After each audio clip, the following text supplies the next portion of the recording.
11 дугаар дээр бидний олж хараагүй тийм дутуу байсан зүйл нь юу байсан бэлээ гэдэг. Дэлхийн бүх одоо зүгээр програмаар яриул дээ. Бүх програмыг хэрэглээд үзсэн хүмүүс шиг яриад идэх байхгүй юу?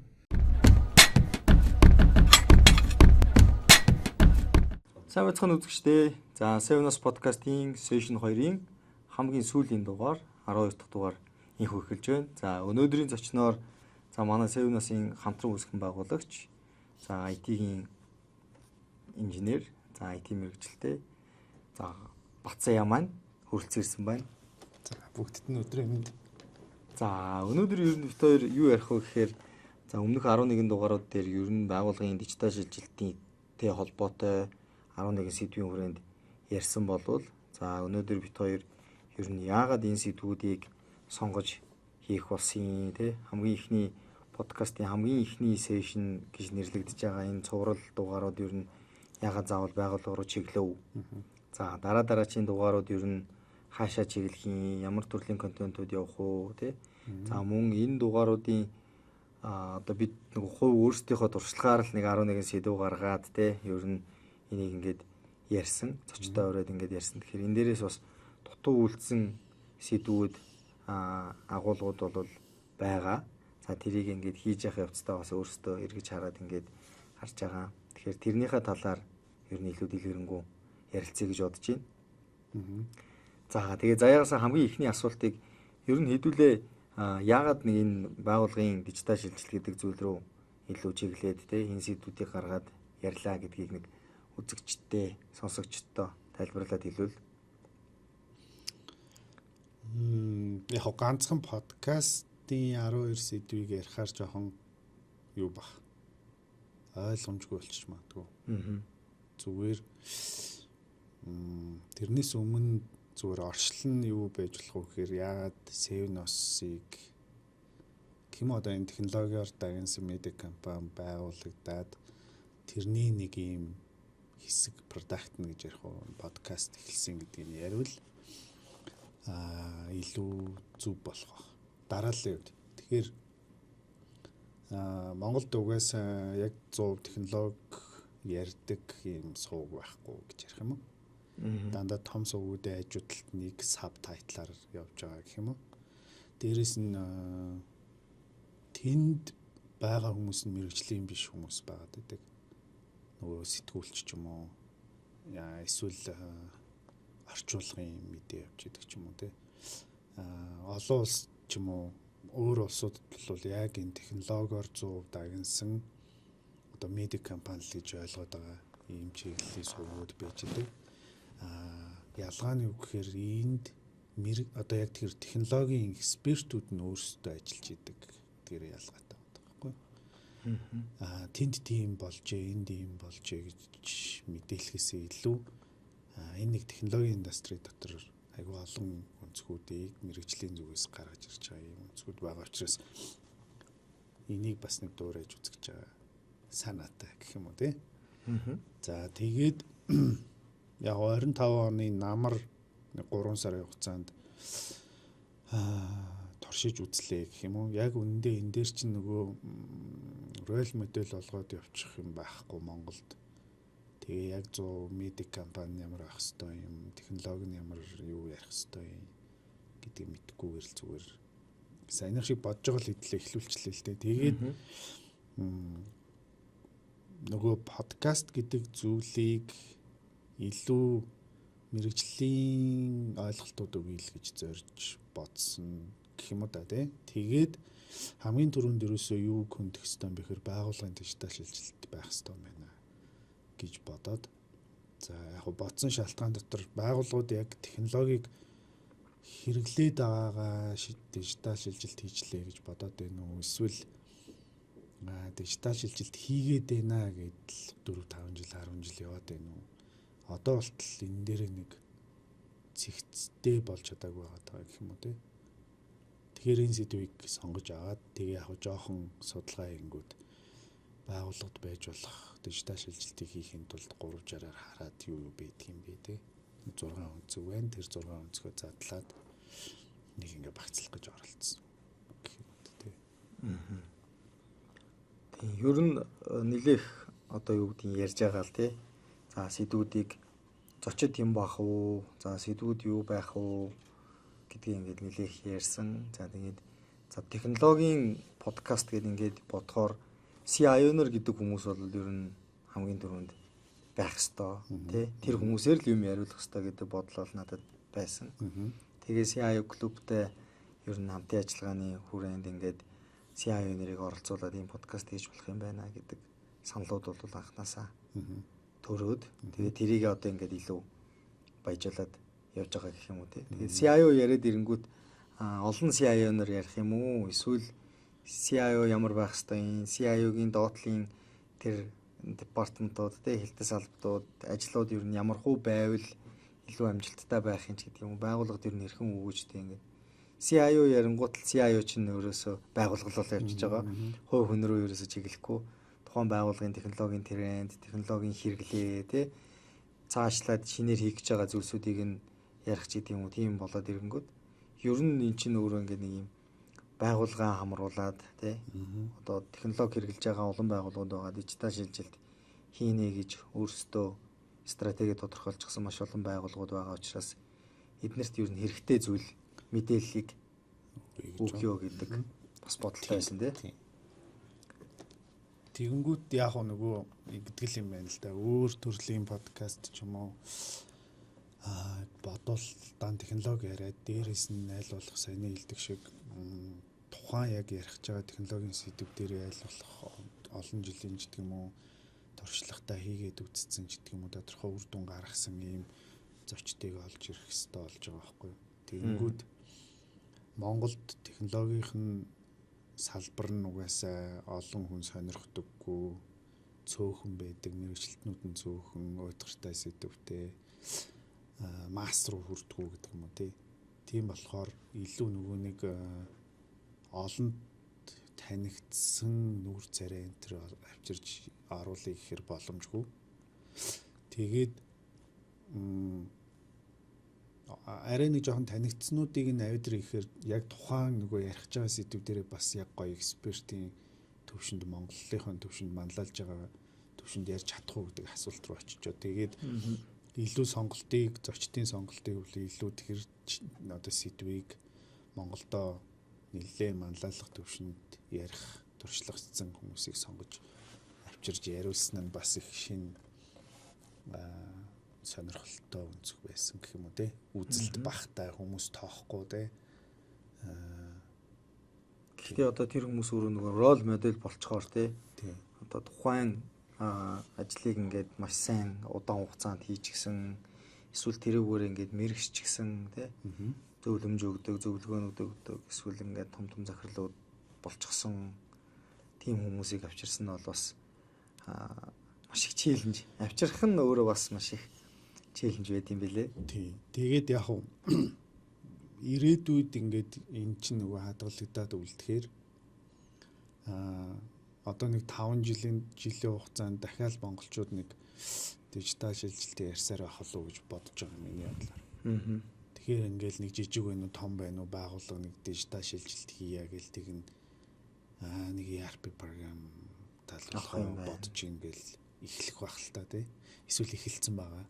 Ер нь яад юм бэ гэхэд бас нэг хизээч ороо сонсоход бас нэг буруу юм ярьчаагүй тийм дугаарууд байгаа учраас ингээ үлдчихэж байгаа нэг гоё байгаа гэх юм тий.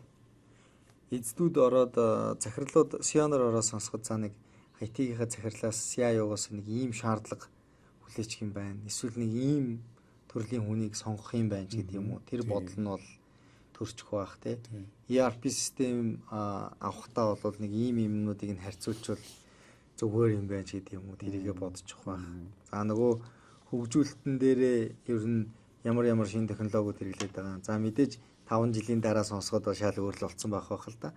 Гэтэ нэг ийм арга гаргачлал гэдэг юм уу тий. Эсвэл одоо өнөөний даруй сонсоход энэ хүнээс нэг ийм зөвлөгөө аваад процессыг сайжруулчих болох юм байна ч гэдэг юм уу. Тийм бодлоод байгаа. Одоо дата бол мэдээж үе үед яригцаар л байх болно тий. Тэгэхээр заавал том датаагүй одоо байгаа Excel дээр хүртэл бид нэр өгөгдөл зөвлөсөн шийдвэр гаргалт хийж болно штэ гэдэг point бол хүн болгонд хэрэгтэй ч гэдэг юм уу.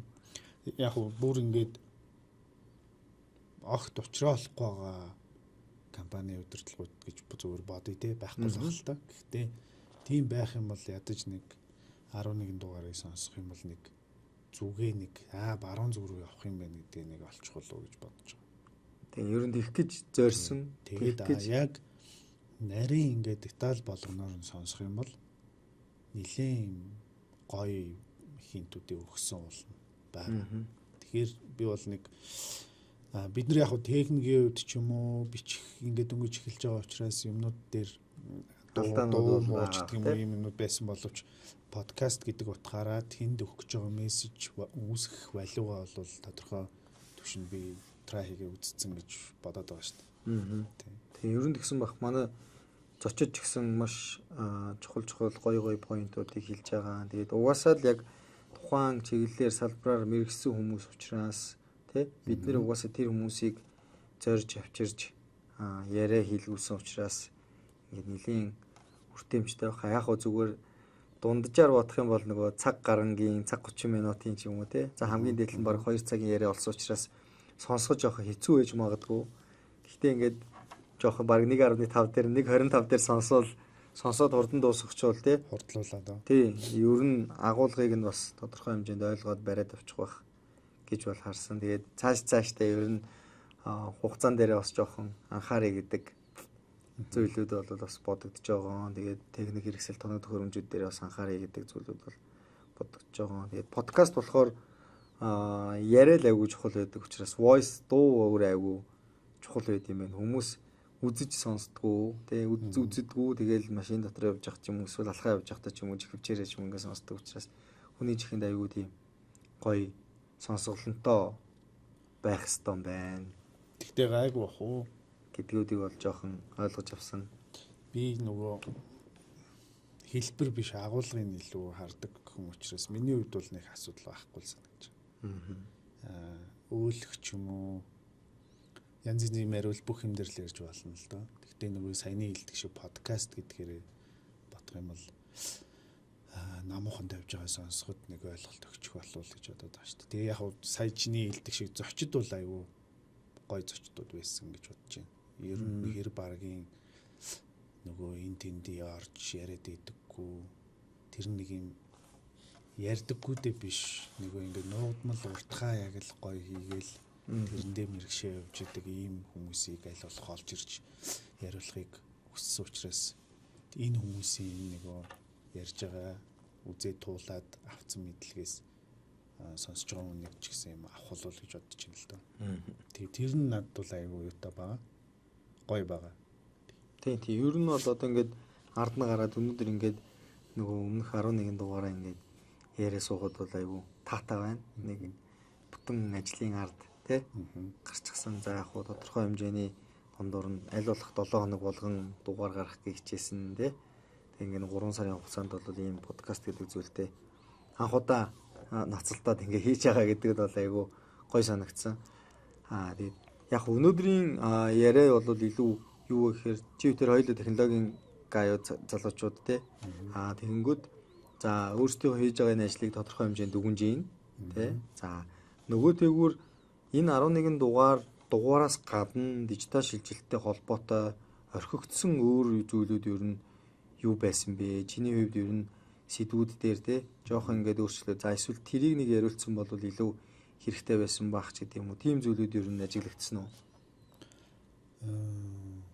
Яриаггүй сэдвүүд ойлголт зөндөө байгаа гэсэн. Тэгээ хойштоо ч гэсэн яг байгууллагын дижитал шилжилт гэдгээр пакэжлж ярих юм уу мэдэхгүй байна. Гэхдээ яриад явах сэдвүүд бол зөндөө. Ерөнхийд нь нөгөө байгууллагыг 360-аар хараад дижитал шилжилтийг нэг 6 өнцөгт хуваагаад тэгээд тэр ойлголтууд дотроос задлаад ингээд нэг 12 дугаарыг гаргах гэж оролцсон гэдэг шиг тэнд огт нэг өнцөг байхгүй орхигдсон байгаа нь орхигдсон ч яг ярьж амжаагүй байгаа нь юу юм гэхээр байгууллагын нөгөө нэг дижитал соёлын талаарх тэр дижитал соёл дижиталыг хийж байгаа хүмүүсийн тухай яриаг байгаа томоор бусдын нь бол ерөнхийдөө ярьсан байх гэж би бодож байна. Тэгэхээр нөгөө бид нар чинь дижитал шилжилт хийн гэхээр техник, технологи, төхөөрөмжл яриад байдаг болохоос хүн ярьдгүй шүү дээ. Тэгэхээр хүнийг заавал ярих хэрэгтэй. болчихж байгаа. Тэгэхээр нөгөө дижитал шилжилтийг хийж байгаа хүмүүс дижитал шилжилтийг хүлээж авч байгаа хүмүүс гэж ярих хэвээр. Тэгэхээр тэр томороо одоо юу гэх те орхигдсон байна. Тийм ер нь хүний нөөцтэй холбоотой нэг агуулга ер нь бол орхигдсон. За тэгээ дээрэс нь бас нөгөө процессын дахин инженерчил гэдэг юм уу те одоо процессыг тодорхойлох гэдэг юм уу. Тэр нөгөө яг ERP дээр нэг жоох яригдсан. За сүүлд бас бимба захирлын яриан дээр бас дурчхан дурдгдсан байгаа юм те. За сая чи тэглэн шүү дээ. Ер нь за дижитал шилжилтийг хийх бол нөгөө байгууллагын соёл юм аа тий соёл болох юм аа хүний нөөц хүлээж авч байгаа болон хийж байгаа энэ ажилтнуудын ур чадвар тэдгэрийг өөрчлөх зүйл юм аа нөгөө талаараа технологийн залуучуудыг бас тогтоон барих хүний нөөцийн янз бүрийн одоо тактикууд бодлогууд тийм зүйлүүд байдаг тий тэгэхээр энэ талаар ер нь за одоо чиний өөрийн ажиллаж байгаа байгууллагын туршлага тий за эсвэл ер нь нийтэд энэ байгууллагууд ийм зүйлийг хийвэл тий соёлын хувьд ийм арга хэмжээнүүдийг ингэж хийвэл их зохимжтой байд юм шиг санагддаг ч гэдэм юм. Тэн дээр чи өөрийнхөө хувь хүний санаануудыг дүгнэлтүүдэд хэлвэл би бол одоо ингэж л бодож байгаа. Хэдэн жилийн өмнө өөр бодож исэн баг. Одоо бол ерөөсөө дижитал шилжилтийг амжилттай хийх хамгийн чухал зүйл бол цахим ур чадвар юм байна. Гэдэг дээр би бүр ингээ ирээ зогсчод байгаа.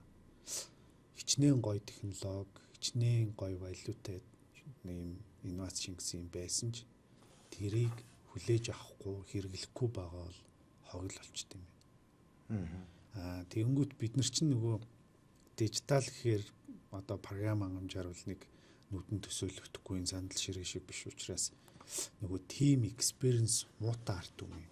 Ер нь нөгөө Монгол улсаар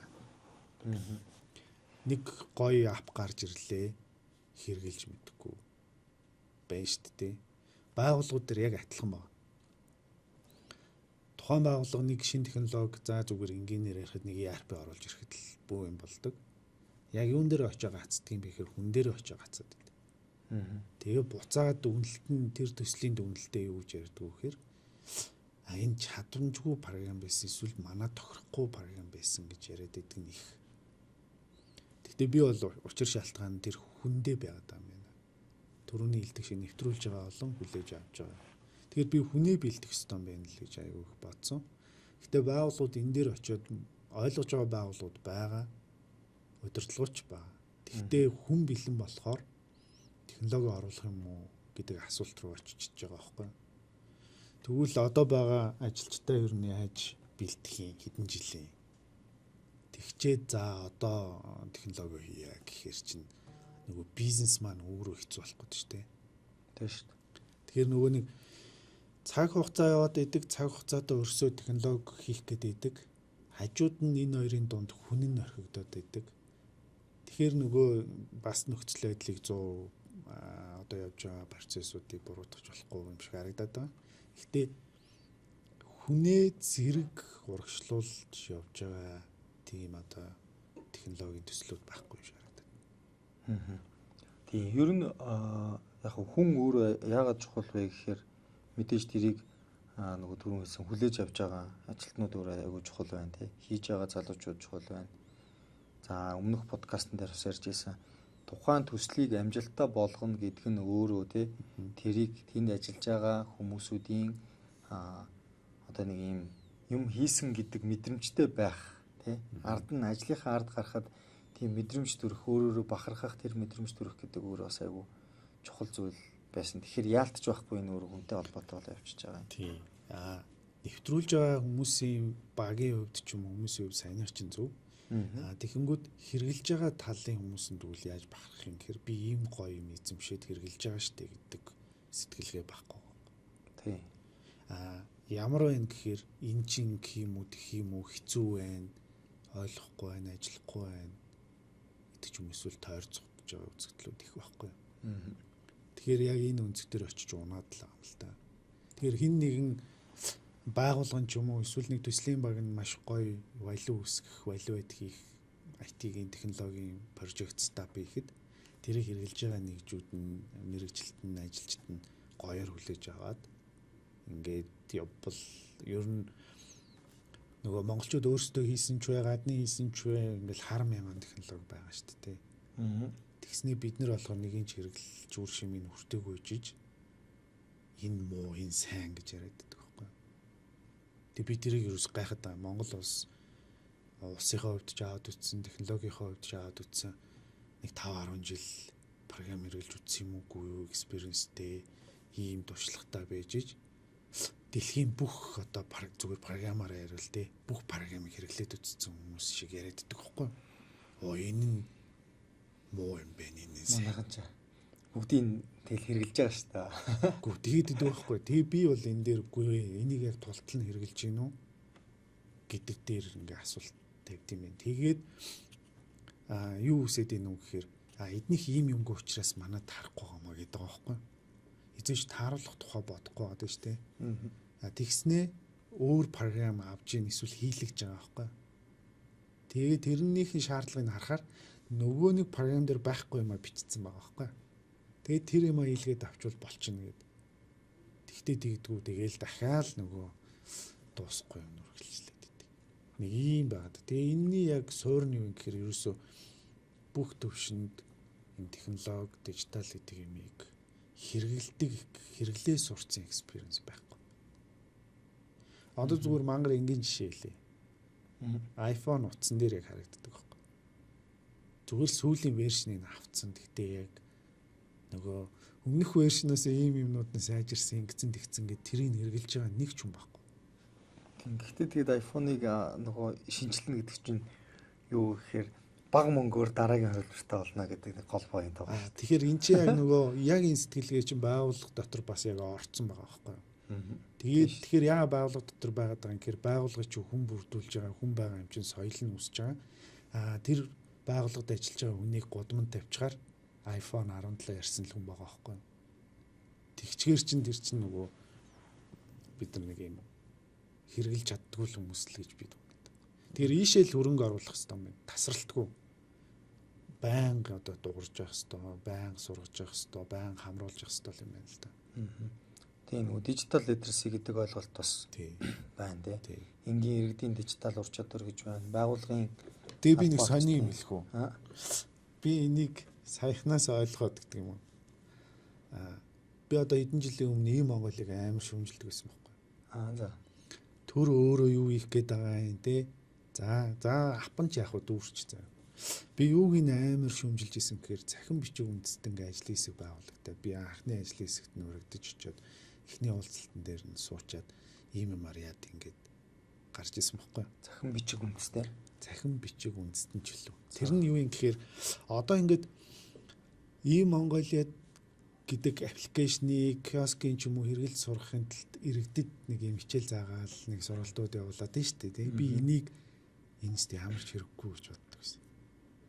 Тэгсэн одоо би бол энэ шиг хэрэгтэй байхгүй л гэж бодож байна. Яагаад тэгэхээр нэг аппликейшн төрн байна уу, хувийн хвшлэн байна уу хамаагүй зүгээр нэг аппликейшндээ биш. Энэнгээр Монгол улсын 21 аймаг одоо 360 суманд тодорхой хэмжээнд ийм Монголиа гэдэг аппыг ороод энд нь ингээд та тодорхойлолт ингээ авдгийн гэдэг ийм зааварчилгаанууд явж ийн гэдэг бол саяны нөгөө хэлдэг дижитал литерси гэдэг юмыг Монгол улсын нэг компанид үзчихвэл сайжруулах аюу чухал үүрэг үүсгэж байгаа юм билээ. Одоо би ирээдүйд нэг мэрэгэн санаа төрөөд нэг гоё аппликейшн хий стартап байгуулад. Тэгэхэд миний хэрэглэгчийг бэлдэж өгч байгаа юм байна. Тэгэхээр нөгөө би юу хэлж байгаа юм гэхээр байгууллага яг энэ шиг ингэж сургах л ёстой юм. Энийг гэдэгтээ тасралтгүй гэсэн. Тэгэх юм бол нөгөө нэг цаг мөнгө зараад байгаа нөгөө валуу өгөх гээд байгаа технологиг маш хурдтайгаар хэрэглээд тэгээд тэр валуугаа хүртэх ёстой шүү дээ. Нөгөө талдаа одоо бас юм байна. Байгууллагууд дижиталчл хийж ийн гэдэг манайх тим систем нэвтрүүлсэн гэдэг байгаа байхгүй. Валуу нь юу юм? Зорилго нь юу юм гэдэг юм байхгүй. Зүгээр нэвтрүүлэх гэж нэвтрүүлээд байгаа юм шиг. Нэвтрүүлэл болцсон гэдэг. Гэхдээ анх яагаад тэр програмыг ч юм уу тэр технологиг хэрэглэх гэж эхлүүлсэн гэдгээ мартчихдаг гэх юм уу. Эсвэл хэмжиж чадахгүй. Зөвхөн миний ойлгодгоор бол үе үед техник, технологи, инновац янз янзын юмнууд чинь яах гэж бий болд юм гэхээр ямар нэгэн value хийх гэж байгаа. Ерөнхийдөө тэр value нь юу юм бэ гэхээр юмыг хялбарчлах гэж байгаа, эсвэл хурдан болгох гэж байгаа, эсвэл ерсаалбарын үр дүнгийн сайжруулах гэж хийж байгаа. Бүх технологи л тийм зорилготой явж байгаа. Баггүй. Тэгсэн чинь байгууллага дээр зөвөр нэг ERP нэвтрүүллээ. Яг ямар value үүссэн бэ? Орлого нь 15% өсөхөд нөлөөлөд байгаа юм уу? Эсвэл ажлын байран дээр ажилчдын ажлын бүтээмж буураад байгаа юм уу? Яг юу авах гээд байгаа гэдэг нь байхгүй. Эсвэргээрээ харин нөгөө амжилтгүй нэвтрүүлэх дээр ингээд зуралтаад байдаг шүү. Тэгээд манайх амжилтаа нэвтрүүлсэн гэдгээр тэр нь одоо барыг топ үзүүлэлт байгаа гэдэг ч юм уу тийм. Тийм нөгөө ROI гэж яриад байгаа шүү дээ. Хөрөнгө оруулалтын өгөөж өөр яг яаж ирсэн байгууллага дээр яаж ирсэн гэдэг зүйл нь тодорхойгүй тийм. Өмнөх подкаст нэр бас бэмж жаргал захирал ярьжтэй. Тооны хүмүүстэй тооны хэлээр маш сайн ярьж юмыг ойлгуулвал одоо ойлгод юм а гэдэг шиг энэ системийг хэрэглэснээрээ ингэснээрээ ийм тоон үр дүн гарлаа, ийм өгөөж сайжрлаа, ийм юм ингэж хурдслаа. Эсвэл энэ бүтээгдэхүүн инглээ гэдэг ч юм уу. Тэр юмнууд нь үр дүнгууд нөр айгүй чухал болж таараад байгаа шүү дээ. Тийм, ерөөсөө тэр нь баггүй юу. Тэнгүүд хамгийн анх одоо програм хангамж ч юм уу технологиг сонгохдоо юу харж сонгосон гэдгээс л эхлэх хэрэгтэй болчихж байгаа. Тихгүйгээр зүгээр л дижитал шилжилт хийнэ. Одоо бараг бүх компани л жил болгон л дижитал шилжилт хийнэ гэдэг гол тавьж байгаа. Одоо төрн хүртэл тавьж байгаа шүү дээ. Тэгээ нэг хинтэйгээ уралдах гэдэг нэг юм индексээр хэмжээд шүү дээ. Индексээр 10 байр ахлаа л гэдэг байгаа байхгүй юу? Гэхдээ ингээд 10 байр ахиж байгаа бол яг миний амьдралд тэр value нэрж байгаа хэвээр үстэй тий. Одоо тэр технологийнх нь яаж ирээд байгаа юм бэ гэдгийг ярих хэвээр болохоос биш. Наадмаар морь уралдуулж байгаа юм шиг тий. Нодлон 20-д орсон энэ жил 11-д орчлоо морь маань 9 байр ахлаа гэдэг ингээд дээ шүү дээ. Тэгэхээр тэр чинь нэг жишээ нь төр тэгж байгаа бол эн чинь нөгөө иргэн надад тэр 10 байр ахсны value нэрх хэвээр. Тэгээ би ингээ асуумаар байдаг нь 10 байр ахснаар иргэн заяад ямар value ирж байгааг хэлээд өгчөөч л гэдэг байгаа байхгүй. Тэгээс надад тэр 10 байр ах нь 20 байр ах нь гэдэг нэг сонирм шүү. Тэр чинь зүгээр нэг тоол яваад хинч яагаад тий. Тэгтээ юу гэдгийг дөрөвний хэлдэг шиг төрийн үйлчлэгийг Монголоор ядаж нэг тодорхойлолтоо авдаг болцсон байна л да. Энэ бол аюу том value иргэнд ирчлээ л да. Тэгэхээр цагийн хэмжээ шүү дээ. Илүү ингэж хэмждэг болчвол гоё юм болов уу гэж бодоод байна. Гоё гэхээс илүү зүг байна. Би тэгэх юм бол төрийн үйлчлэгийг ч гэсэн үнэлж сурмаар л байна л да тий. Нэрээ тийм шүү дээ. Яг гоо тийм тоонууд нь бол байдаг ба. Яг энэ шиг байгууллага бас тэгэх хэрэгтэй гэж боддог. Яг энэ технологи орж ирээд яг юу хийх гээд байгаа юм бэ гэдгийг. Тэгэх юм бол нөгөө нэг дөрөвний ярьдаг энэ хэрэгтэй програм, энэ хэрэггүй програм, энэ манай тохирох технологи, тохирохгүй технологи гэдэг юм бүгд нэгдэлтэй гарчна гэж байна. Тэгээ дээрэс нь яг нөгөө дөрөвний хэлдэг байгууллагын тэр дижитал соёл те ажилтнуудын цахим ур чадвар, нийт ер нь ур чадвар гэдэг зүйлөөр айгүй чухал байна. Би энэ дээр яг нөгөө өөрийнхөө туршлагаар за банкнд бол яг энэ дижитал maturity level гэдэг зүйлийг хөндлөнгийн аудитор бид нэр тодорхойлуулад тэгээд тэрний дагуу байгууллагын дижитал шилжилтийг хэрхэн хийх вэ гэдэг төлөвлөгөөнүүдийг бүр нарийн гаргаад тэгээд тэрний дагуу ер нь бол нэвтрүүлэлтүүд явсан байхгүй. Энэний нэг салшгүй хэсэг нь өөрөө communication гэдэг хэсэг гэсэн хамгийн ихний хэсэг communication. За дараагийнх нь нөгөө people management талдаа хүний нөөцийн удирдлага талдаа хэсэг байсан баг. Communication хэсэг дээр ер нь юу гэж байсан бэ гэхээр удирдлагууд өөрөө энэ дээр маш их манлайлж энэ дижитал шилжилт гэдэг зүйлийг хийхэд үр хөрөөлтөй шүү гэдгийг ажилтнуудаа мэдүүлэх энэ өөр айгуу чухал. Нийт мэдүүлэх айгуу чухал гэж. Тэгээд энэний хүрээнд чинь арга хэмжээнүүдийг цахимаар хийдэг болж юм те. Цахимаар нээлтүүд хийдэг болж юм. За тэгэл AI-аар яриулдаг болж юм ч гэдэг юм уу те. Ингээд нөгөө удирдлага талаасаа түгэж байгаа соёлоо илүү баталгаажуулж өгч байгаа. Байгууллага даяар ийшээ явж байгаа учраас гэдэг коммуникацууд ийм юм хийж байгаа шүү. Ингийн тулд ийм хийж байгаа шүү гэдэг зүйлийг ярьж эхэлж байна. Надад сая шаал өөр юм бодогчлаа. Ер нь дижитал шилжилт хийж яах гэдэг хийхгүй байвал яа гэдэг бодлоо хгүй. Нөгөө бүх монголчууд нөгөө хэрэгэлсэн юмдаа эзэн болж үзээгүй ард түмэн болохоор юм уу тий тренд дагаад байгаа юм шиг.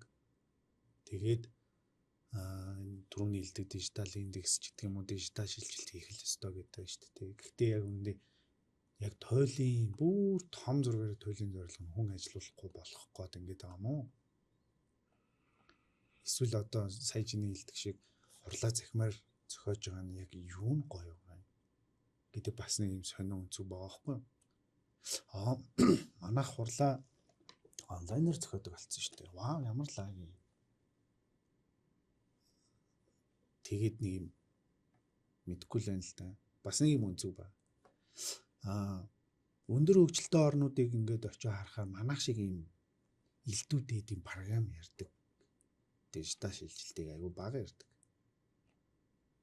Бид нэр болохоор ингээд битүү програм л яриад байгаа. Тэнгүүд бас их сонио. Яг би энэ талын нөгөө юм эксперт ч юм уу мэд биш шүү дээ. Гэхдээ ингээд анзаарсан л. Одоо ингээд Японд очихоор Япон одоо тэр нөгөө индексээр хаана байд юм бол та тий.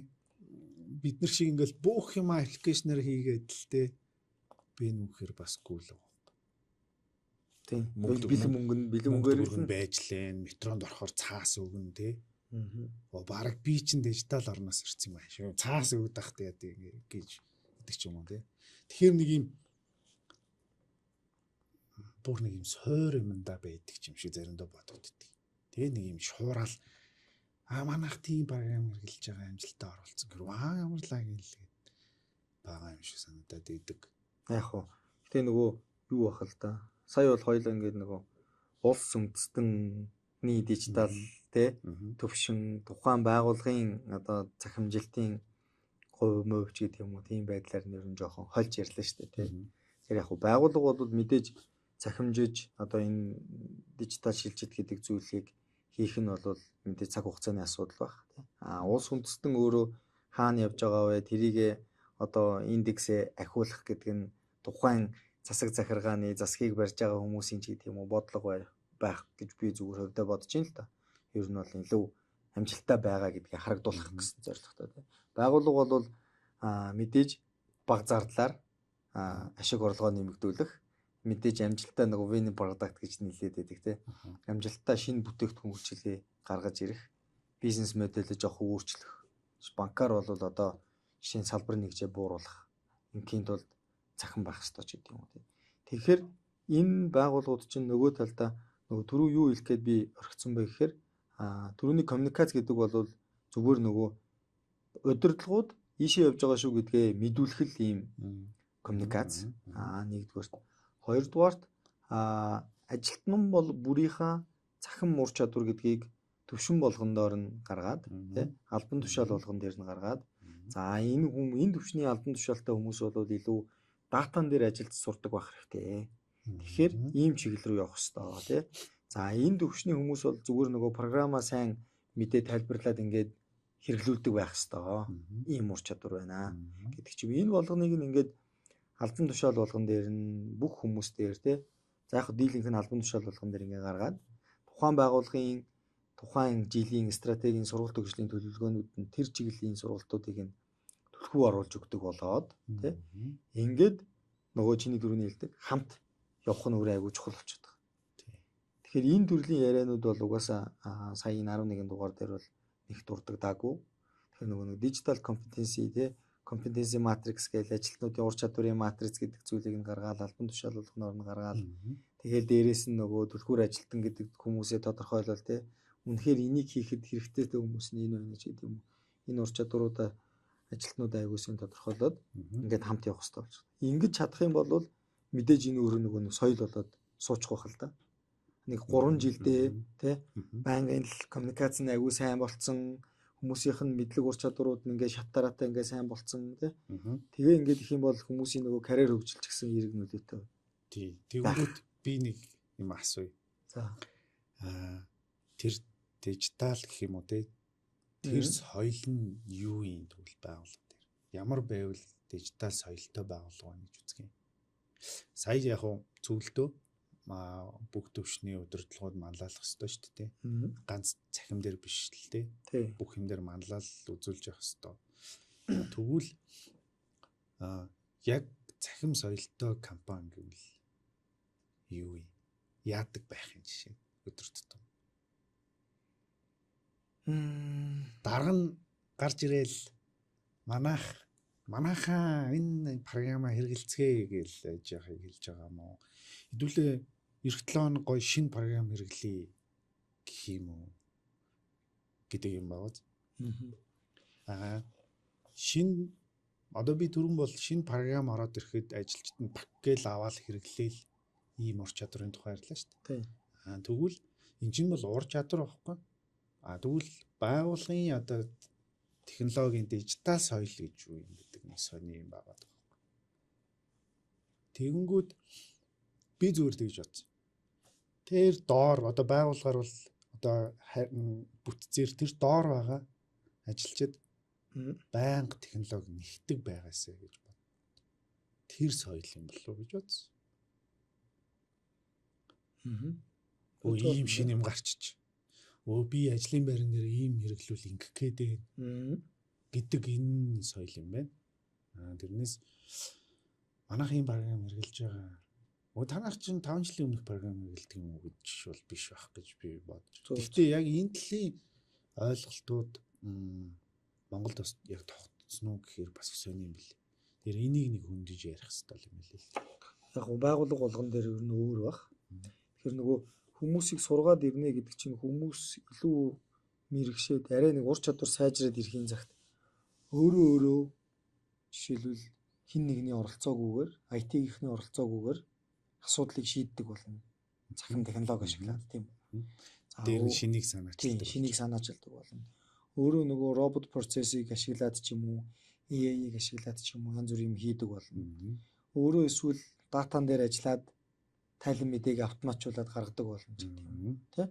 Тэгэхээр энэ өөрөө тэр байгууллагын дижитал соёл гэдэг зүйл энийг бас илэрл байх. Хамгийн том суур байх. Тийм, илэрч байгаа зүйл нь тэ.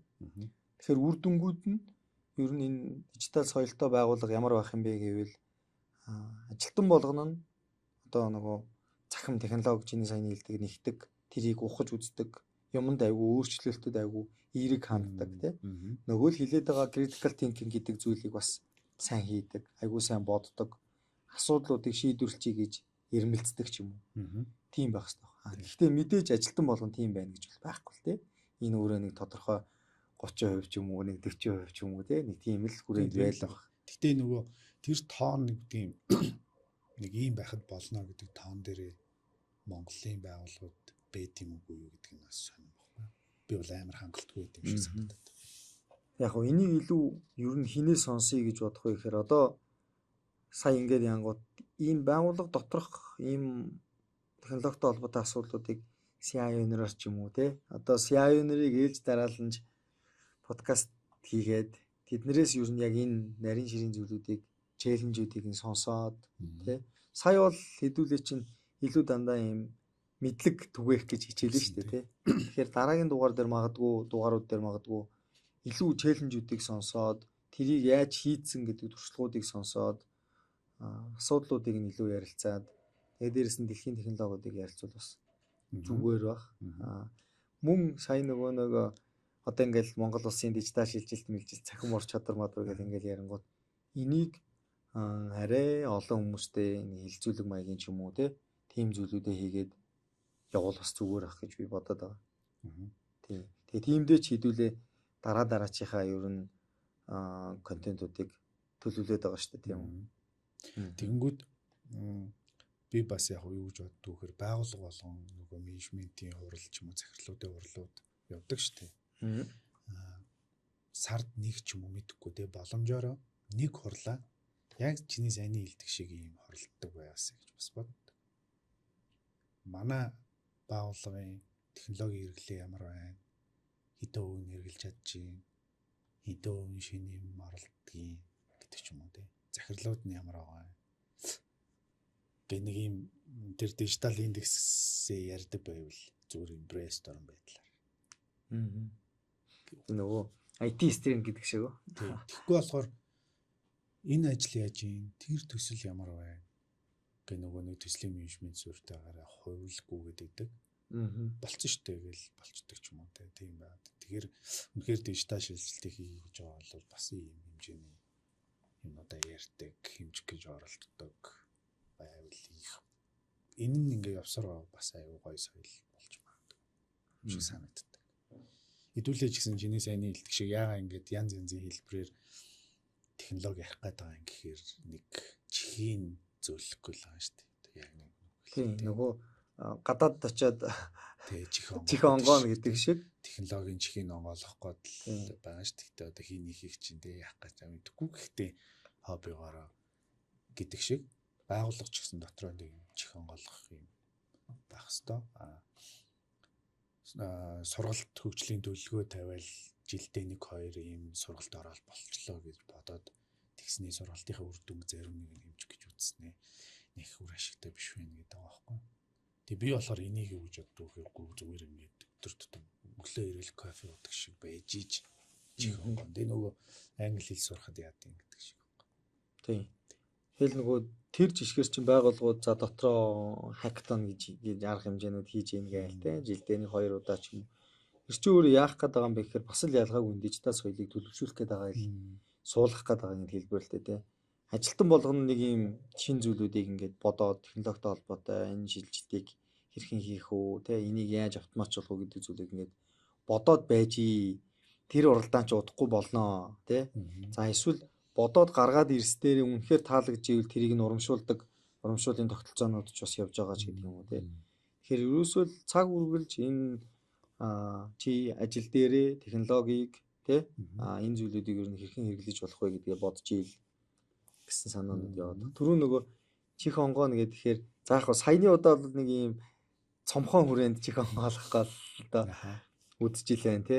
Тэгэхээр илүү цаашаага бид нэр яг үндсэн концепцороо гэдэг юм уу үндсэн байдлаараа ер нь Монгол улсын нийт иргэдийн тэ за энэ digital literacy гэдэг цахим ур чадвар гэдэг зүйл ер нь юу юм бэ тэ ямар төвшөнд байдаг юм бэ цахим ур чадвар гэхээр зүгээр л ийм Монголыг хэрэглээл болцсон цахим ур чадвар юм уу банкнаас ATM-с мөнгө аваад аппараа гүйлгээ хийцэн хийгээд чаддаг цахим ур чадвар юм уу тэ ер нь энэ дотор ер нь юу ороод байна вэ гэдэг талаараа ер нь бол хийх гэж одоо төлөвлөлөөл явж байна тий.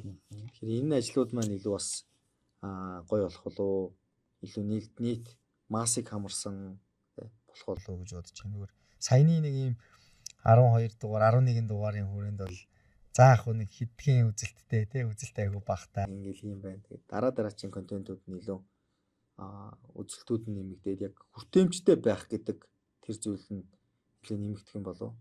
Тэгснээрээ ч гэсэн энэ контентууд бас дагаад хүрэх хэвээр хүндээ хүрэх бах тий. Би болохоор өөр бодоод байгаа шүү дээ. Юу гэж нөх олон үзэхгүй баг. Ер нь аль нь нөө. Тий. 2 жилийн дараа 5 жилийн дараа үзэх баг. гэж бодож байгаа. Тэр үед байж л байг тий. Байж л. Тий. Яг тэгэхээр магадгүй зүгээр энэ цаг үедээ цаг үе олохгүй гэж магадгүй. Гэхдээ угаасаа энд нэг заяа орилж чарлаад хүний чих онгоолгохгүй л өөрөө нэг амар чих онгоцсон шиг яриад байгаа даа биш. Зүгээр өсөөгүй технологи гэдэг юм уу? Одоо тий яваа шүү дээ. Одоо намайг 10 жилд байхад англи хэл заавал сурах хэрэгтэй гэдгийгсэн чи одоо бараг англи хэлгүй мүү гэд бараг шоконд ороод байгаа шиг. Захин ур чадвар гэдэг юм бидний зүгээр нэг энгийн өдөр тутмын юм болох нь угаасаа ойлгомжтой учраас хүү яах юу гэхэд бас нэг байж ивэл гэж бодож шүү дээ. За байжлах тий. Байжлах. Ер нь харъя. Ямар хуу байх нь вэ? Тэгэхээр за ер нь яг хоёулаас нэлээд өрхөн 30-40 минут ярьж ийн л да. Бахас дижитал соёл ярьчлаа. Бахас соёл ярьчлаа. Тэгээд хүмүүсийн дижитал хэрэглээгээр ярьчлаа. За яг Севноос Өнөөдөр тэгээ юу ярив гэхээр за Seven-оос юу яах гэж би болсон юм тий. Өмнөх 11 дугаар дээр бидний олж хараагүй тийм дутуу байсан зүйл нь юу байсан бэлээ гэдгийг нэг дүгнээд за тэр нь бол хамгийн чухал зүйл нь хүний нөөц соёл байсан юм байна гэдэг зүйлээ бол тодорхойлчихлоо. За яг үүр бусад хүмүүсийн мэддэг олж харсан тийм зүйлийг бид нэр хараагүй байж магадгүй. Заавал бүгдийг хараад ингээд 100% байлах гэдэг бас алба байхгүй. Тийм. За одоо тэгвэл ер нь сая ингээд цогс ингээд яриа л нэг хүмүүст хэлчих гээд байгаа юм шиг ингээд юм л да. Ер нь Seven-оос энэ 26 онд яг юу хийх гэж байгаа юм? Хаашаа явах юм гэдгийг чи нэг хэлээч. Хаашаа явахын ч юу явах вэ? Ер нь юу хийхээр бодож байгаа вэ? Хийн лонгоос юм да.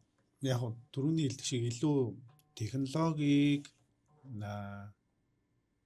гоё юм сонирхолтойгоор гэх юм уу? Технологиг сонирхдаггүй хүмүүс ч гэсэн нэг жоон сонирхолтой байх гэж оролдож үзэх байх тий.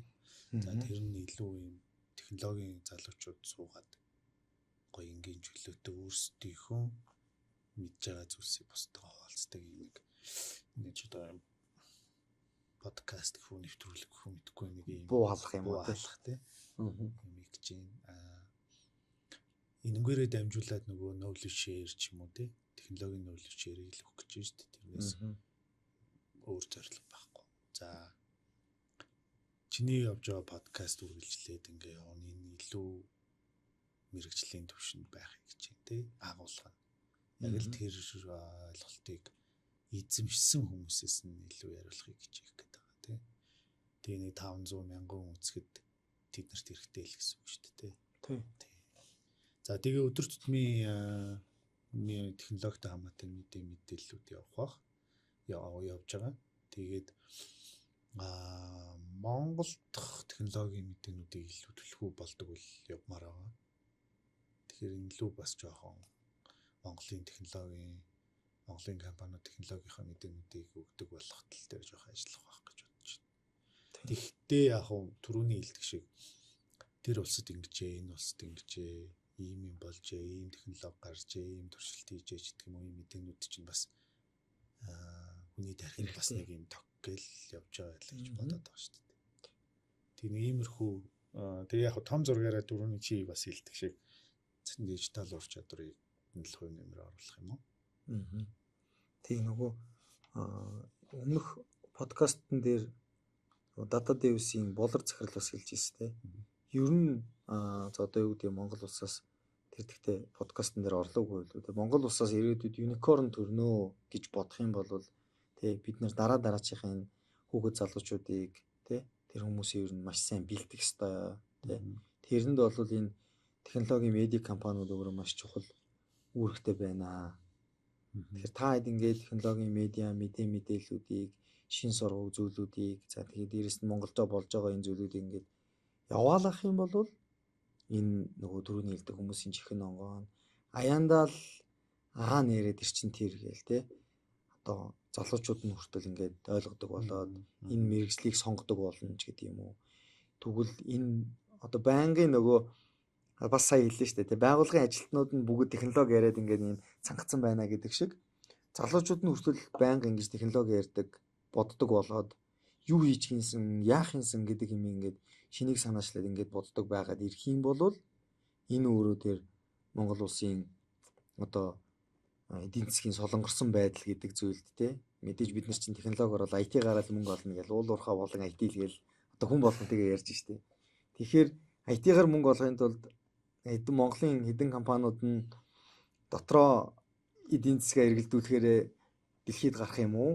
Эсвэл шал өөр концепцоор өөр байдлаар бэлдээд те бүгд нийлж бэлдээд ингээд дэлхийд гарах юм уу гэдэг чинь шал хоёр өөр ойлголтууд байх.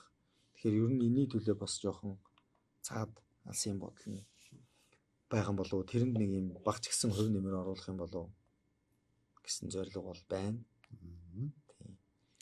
Тэгээ түрүүний дээр нөгөө буу халалт гэдэг шиг зүгээр ингийн чөлөөт яриан дээр бол яг уу тодорхой хэмжээний мессежүүдийг өгнө тий мэдээж мэрэгсэн хүмүүс нь чиглэлийн хүмүүс бас оролцох байх гэж бол харж байгаа тий. Тэгээд энэ дээр чи юм тодорхой зөв мессежүүдийг нийгэмд өгөх нь бас айгүй чухал Мгм. гэж бол бас харж байна. Гэхдээ ингээд тэрийгээ бүр ингээд амар дифрүүлээд ингээд ярихгүйгээр Мгм. хөнгөн байдлаар үргэе гэсэн тийм бодол бол бас байгаа тийм. Мгм. За ерөнхийдөө хоёлаа өмнөх 11 дугаараа базаад за тэгээ цаашаад ер нь 26 онд Севиноос юу руу чиглэж байгаа юм бэ гэдгээ бас хүмүүстэй үзэгчдэд товчхон мэдээлчлээ. Тэгэхээр энэ өөрөө бид хэдийг за сонсоод дагаад те манай сувгийг ингээд дагаа явах юм бол та ямар ч байсан технологийн ойлголтуудаас хоцрохгүй шүү. За тэгээ дээрэс нь таны технологийн мэдлэг улам нэмэгдэх баха гэж бодвол найдаж байна. За тэгээд цаашдаа 26 ондоо Севиностойгоо хамт технологийн шинэ содон зүйлүүд, шинэ мэдлэг мэдээлэлтэй хамт байгаарай гэж нийт үзэгчдээ уриалмаар байна. За чи бас Тусч юм уу? үзэгчдээ нэг үг хэлээч. За, Би бол уриалгаа хэлчихлээ. тийм. Одоо чи өөрөө уриалахгүй. Адилхан шүү дээ. Тэгэл хамт байгаарай. Тэ.